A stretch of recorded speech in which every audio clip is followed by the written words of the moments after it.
Hello friend, my name Ehsan. Friend, आज की video में ये बताने वाला हूँ, अगर आपको अपनी यू फोन सिम का नंबर याद नहीं है तो कैसे निकालते हैं अपनी यू फोन सिम का नंबर।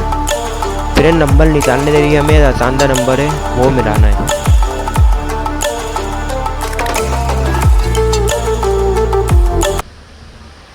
फ्रेंड, ये नंबर नज़र आ रहा होगा, ये नंबर हमें मिलाना है। यू फोन सिम का नंबर निकालने के लिए हमें ये नंबर मिलाना है। अगर आपके पास यू फोन सिम है तो हमें ये नंबर मिलाना है और ये चल लेना है। फ्रेंड, आपकी यू फोन सिम जो भी नंबर होगा वो आपके सामने आ जाएगा। और फ्रेंड, आज की वीडियो में ये बताने वाला था यू फोन सिम का नंबर निकालने के बारे में। और आज की वीडियो में इतना ही, मिलते हैं नेक्स्ट वीडियो में।